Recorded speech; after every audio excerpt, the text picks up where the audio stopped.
Hey guys, today I'm excited to show you the Pong Alpha Plus.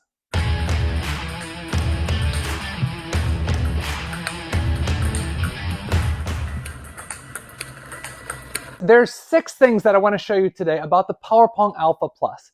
The first is how to set up your robot.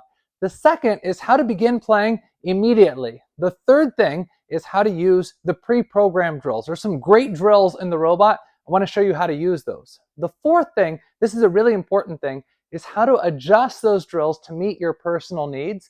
The fifth thing is the bonus features. There's a lot of features in here, really cool things on how to customize and design your own drills. A lot of people don't know about. I'm going to show you those today. And then the sixth thing I'm going to show you are some training tips, some ways that you can use robot training to boost your level this year. Let's dive into this. Before we talk about the drills on the robot, I just want to send a huge congratulations to you for making a great purchase. The Pong Alpha Plus was a great choice by you. All 3 Pong robots, the Pong Alpha Plus, the Pong Delta, and the Pong Omega, they have the same frame, the same wheels, the same motor. The difference is in the control box. Now, as you're going to see, when you use this robot, it can generate everything from no spin to light spin to medium spin, all the way up to heavy spin. Check out these spinny loops. Also, it gives different degrees in spin and variations of spin within the same rally. Check out these spinny serves. You see one heavy side spin serve, another heavy side spin serve, and a heavy backspin serve. So even the Pong Alpha Plus can generate great spin variation, more spin variation than any other robot in the world in its class. So we've taken your Pong Alpha Plus out of the box, and now I'm going to teach you how to set it up. So there's 6 things that you'll have in the box. You'll have the robot, obviously. You'll have the Alpha Plus control box. You'll have the mounting bracket. You'll have the control box cable. You'll have the power cable. And then you're going to have one more thing, and that's the small Velcro strips. And they are adhesive. You're just going to put them on the sides right there. So just simply take your side nets and just pull them down just like this. The robot's head is facing backwards, so we want the head to face forward. So there's a screw right here on the back. We're going to loosen the screw and then just turn the head facing forward. Now it should face forward near the center of the table. The ball should be thrown to the center of the table, about 16 inches from the end line. And we've got these legs here. The legs are also turned backwards, so we're going to turn these legs forward just like that. This helps secure it to the table. Now, if you have a 1-inch tabletop like I have, they're set perfectly. If you have a 3/4 inch top, just unscrew these a little bit. And if you have a 1/2 inch top, unscrew them just a little bit more. You've got one more thing. You've got this cable, and you're just going to push the prongs right into these holes here and then screw down on both sides. Now we're going to put the robot actually on the table. So this lip right here, this goes on top of the table, and these legs go directly underneath. So lifting from the bottom of the robot, we're going to set that lip right on top. Those legs go underneath, and then of course those corners are going to push down right here and right here. Now for the side nets, typically I recommend that we go directly under here, this part of the net, and loop it directly underneath there. Now there's usually a screw that sticks down right there, and we loop it around the screw. But for this net, it's a little bit unusual. It's a clamp, so we're actually going to use the clamp. So we're just going to clamp it directly under there, and then of course the same on the other side as well. So pull this side net forward and lift up the clamp and go like that. Now again, most of the nets are not designed like that. So for your average net, what we're going to do is we're going to lift this up, go here, and then loop it around this screw right there. Some people put it on that screw, but that causes actually a gap. So we want it to be as close to the table as we can. But again, I have a clamp net, so we're just going to do it just like that. Now, in order to put the control box on the mounting bracket, you have to see there's these little tiny holes in the side of the control box, and then there's these tips that stick up just like that. So what you're going to do is you're going to put this directly through like that, and then it just rests freely on the side of the table.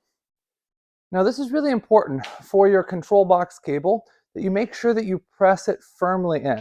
So press it firmly into the control box just like that.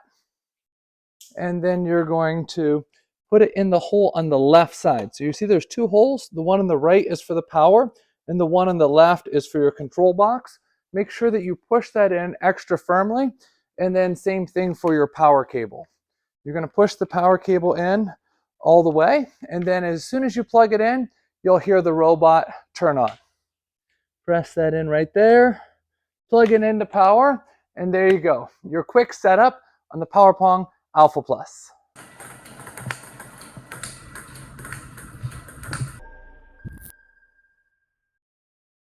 Now that you plugged in your robot, all you have to hit is start. And the robot begins immediately throwing a ball to the middle of the table. Now, if you're like me, you might want to add a little bit of topspin. So you just press that button twice, and now you've got a topspin ball right to the center of the table. So let's say you want forehand instead. See that blinking light? All you have to do is turn that little knob right there toward the forehand side. You've got a forehand, or turn it that side and you got a backhand. So check this out. I turn the knob like that toward the forehand side. That little white dot represents where the ball is going to be thrown. Or I turn it to the backhand side. And now we've got our backhand warm-up. One thing I love about Pong robots is the ability to adjust any drill to meet your needs. Let's start off with forehand warm-up. So we've got that little white dot turned toward the forehand. Remember, turning it this way is the backhand, turning it this way is to the forehand. So we see that white dot go into your forehand. That'll be your forehand warm-up. First thing I want to show you is how to adjust balls per minute. So if we set it for 25 balls a minute, that'd be great for a beginner. The ball's going to be coming out less frequently for our forehand warm-up. Maybe intermediate level would be 50 balls a minute, and an advanced player would be more like 75 balls per minute. So the first way you can adjust your warm-up is by the balls per minute. Now let's go into some of these important settings over here. Trajectory.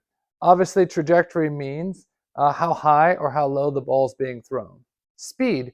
Speed means that the balls are coming harder or softer. So harder, I would go like this, and then softer, I would go like that. Spin. Right there in the middle, that's no spin. See, it's at 0. If I'm going up like that, that's top spin. The heaviest top spin is +5. And then if I'm going down like that, then that's backspin.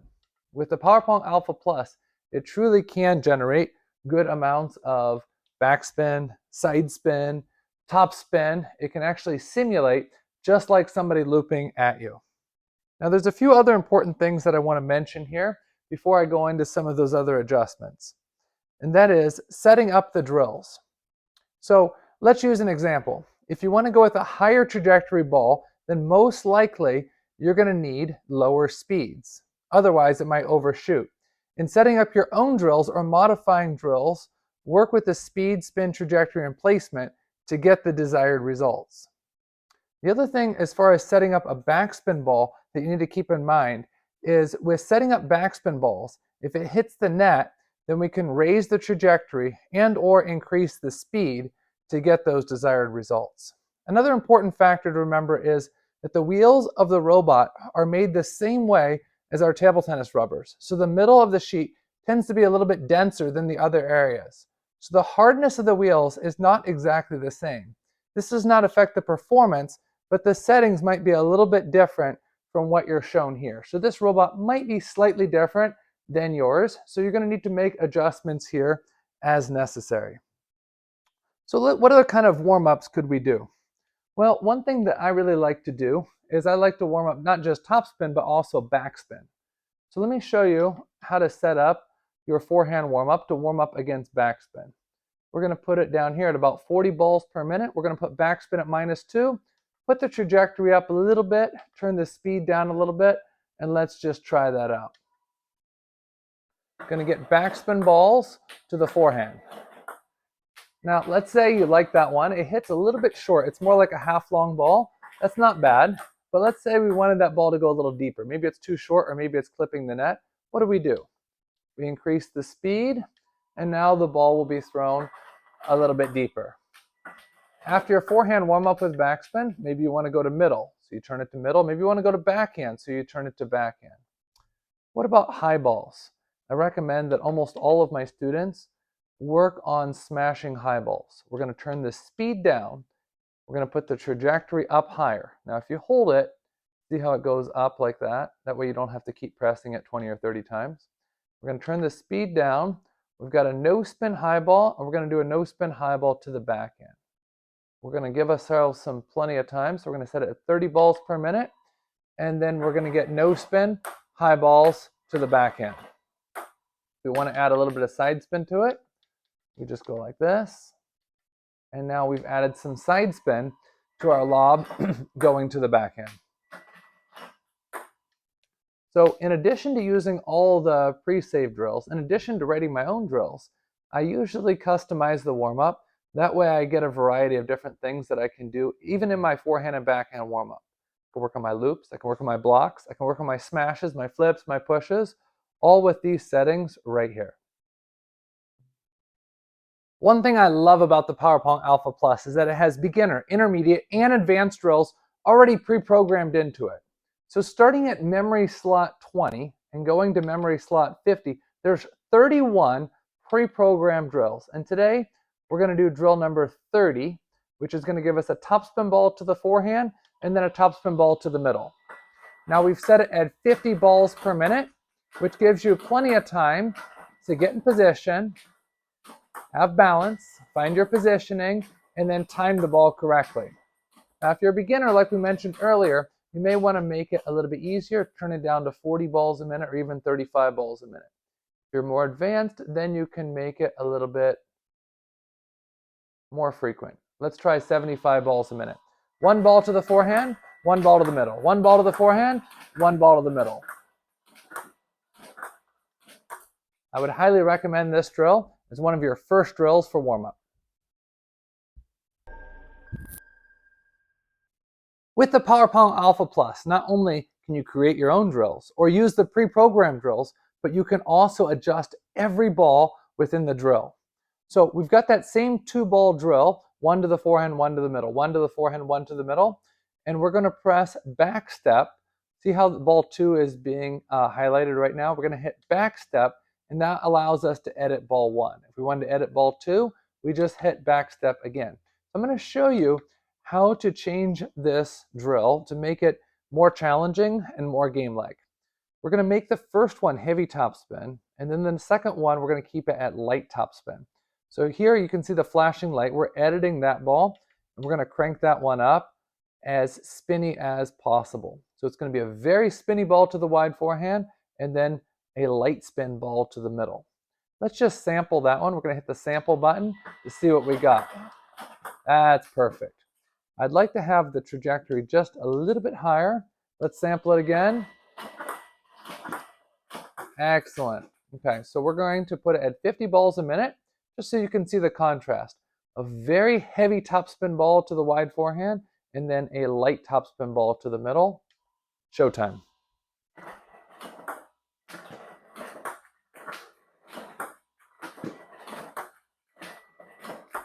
And that's one of the great things with robot training, is that every ball within every drill is adjustable to meet your needs. And as you get better, guess what?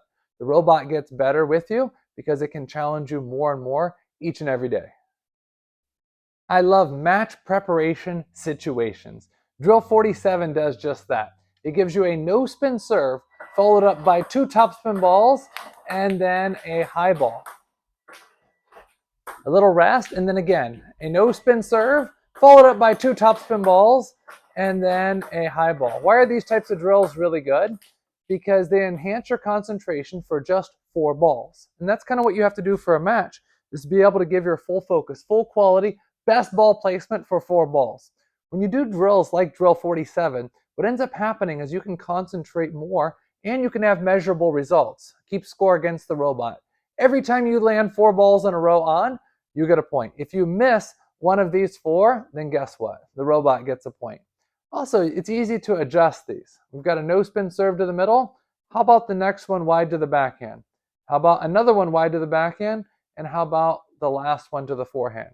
So just by adjusting these knobs, we can change locations. Let's try that out. No spin serve to the middle, to the backhand, to the backhand, and then to the forehand. So every drill is essentially more like 4 or 5 or 6 drills, because within this same drill, we can just make adjustments, make adjustments, make adjustments, make adjustments. That way you're always challenged. Okay, now for the fun part. We are going to write our own drill. I'm going to walk you through exactly what you need to do. So we're going to put it in memory slot 15. There's no drill right there, so we're not going to be losing any of your drills. We're doing memory slot 15. We're going to do a short side spin serve, followed up by 2 heavy topspin balls, and then 2 lobs. So here's how we do it. We're going to have the short side spin serve go to the center of the table. So we're putting it for the center of the table. We're going to put the trajectory almost all the way down. Then we're going to have side spin. Turn down the speed a little bit. And we're just going to sample it to see what we got. Okay, the serve's going a little bit deeper than I'd like, so we're going to turn down the speed just a little bit more. Let's sample that and see what we got. That is exactly what I was looking for. Then we're going to do 2 heavy topspin balls. We're going to do 1 to the forehand, and then we're going to do 1 to the backhand. So we are now going to go higher trajectory.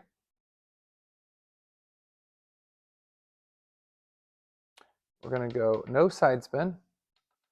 Speed, we're going to go fairly fast for the speed, around speed 16. And we're going to put the topspin all the way up. And we're going to sample that one to see what we got. As you can see, the ball's firing off the table. So there's 2 options we have. We can reduce the speed or we can lower the trajectory. Let's choose to lower the trajectory. Let's give that a sample and see what we got.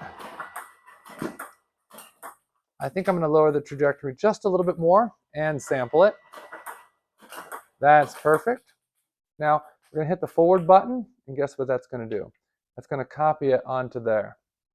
So we've got short side spin serve, and then we've got top spin to the forehand. You can see that little white dot. And then we've got top spin to the backhand. Now we're going to do 2 more balls. The 4th ball, we're going to do higher trajectory, a little bit slower on the speed, and a little bit reduced on the spin. So we're going to go with the speed 9. We're going to put it at spin 1. We're going to do a high ball to the forehand.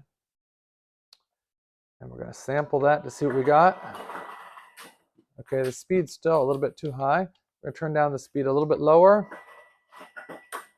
That's perfect. And then we're going to hit the forward button, and that copies that one.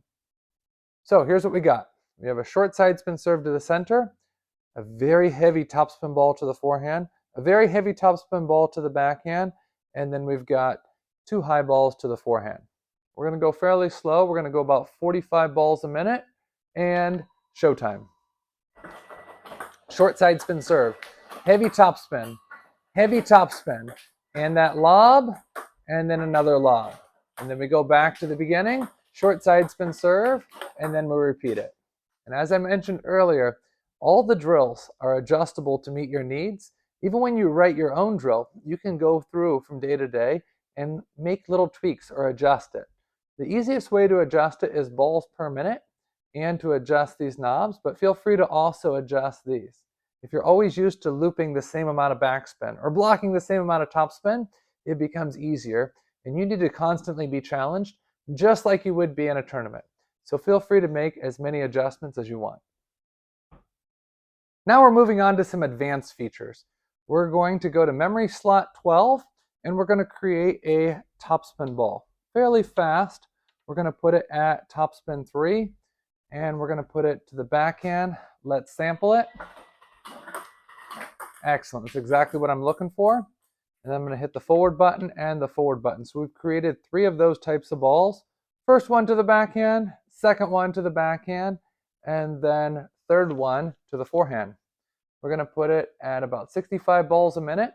And we've got 2 balls to the backhand, 1 ball to the forehand. Some people call that Falkenberg, backhand and then pivot and then wide forehand. And I promised I would show you some of the advanced features. So the first advanced feature I'm going to show you is this button right here, RND, random. You're going to double click that, and it's going to go to where it says RND right there. Now, I've called this in previous videos, I've called it scatter. The balls naturally are made to play like a human. It doesn't go to exactly one location. There's a small range at which it goes in. That way you have to be adjustable, just like when you're playing a match. By clicking RND, you've expanded that range bigger. So you're going to see the balls again go to the backhand, to the backhand, to the forehand, but it's going to be in a bigger range now. Check it out. To the backhand, to the backhand, to the forehand. That ball went a little wider, that one a little bit more to the inside. A little bit more to the inside, a little bit wider, a little bit more to the inside. So even though we're maintaining the same drill, 2 backhands and 1 forehand, there's a little bit bigger range that makes it more adjustable for you. So should you use that? If you're an advanced player, absolutely. If you're a beginner and just learning your beginner strokes, you probably don't want to use the RND. If you're really, really advanced, instead of using RND, you'll use TRND. Now what that is it gives you random to any of those 3 locations. So it's going to be to the backhand, or to the forehand. And because we only have 2 locations specified, it will be just to the backhand or forehand. If we had that ball going to the middle, backhand, middle, forehand, then it would be random to those 3 locations. Okay. Here we go. This is TRND. And you're going to see the ball either going there or going there.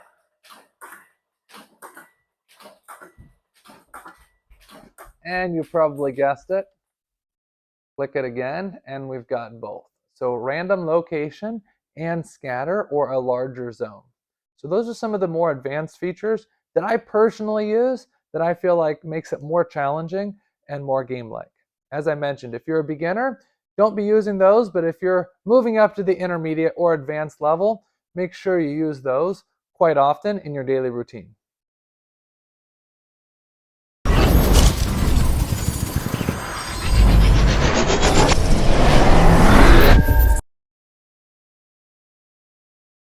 There's just a few more buttons I'm going to tell you about, then we're going to get to the training tips. So the next button we're going to talk about is the AFC button. By pressing the AFC button, you activate the automatic frequency control function.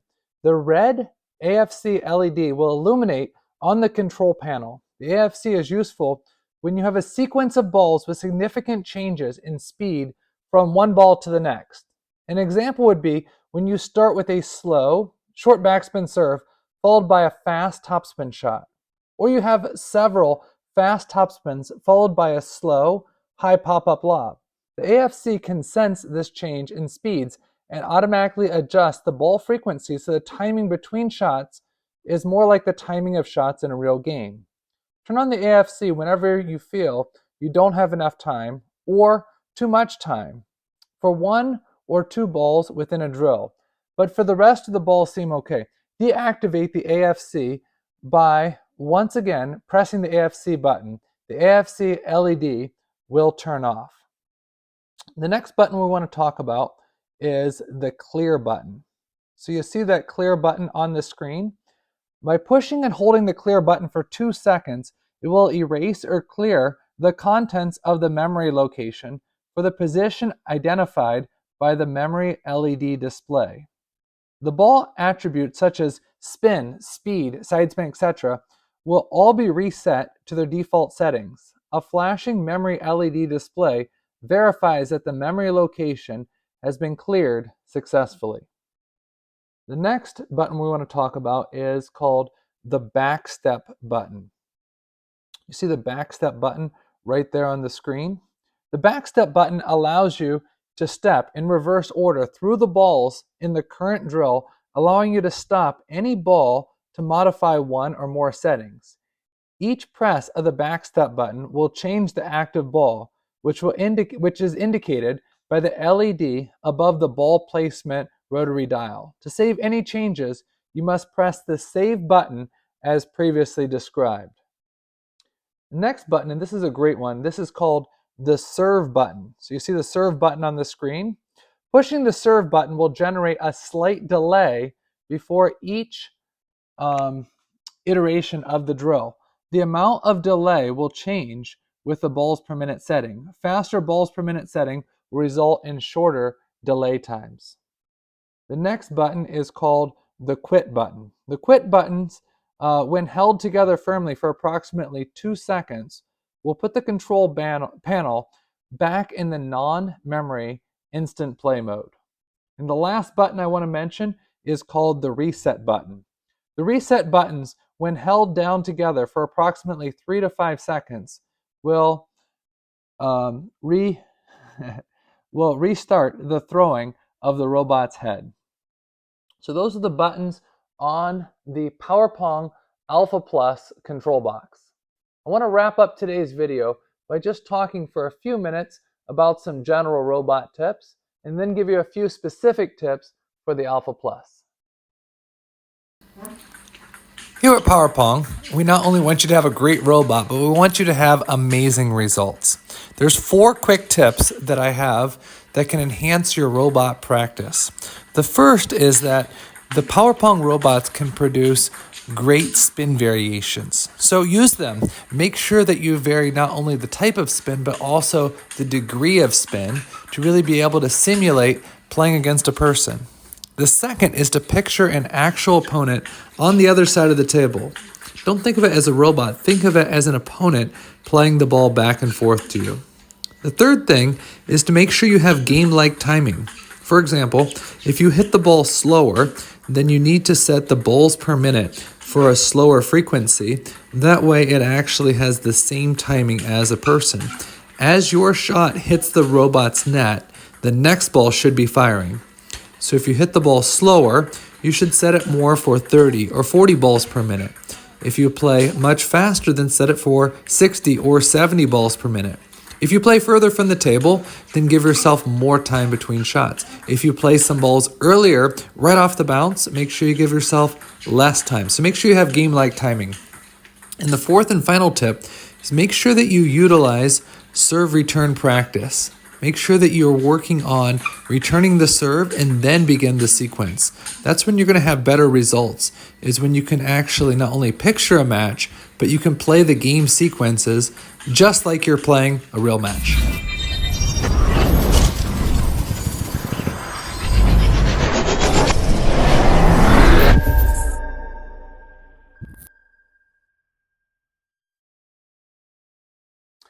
Thanks for purchasing the Pong Alpha Plus. I know you're going to love it as much as I do.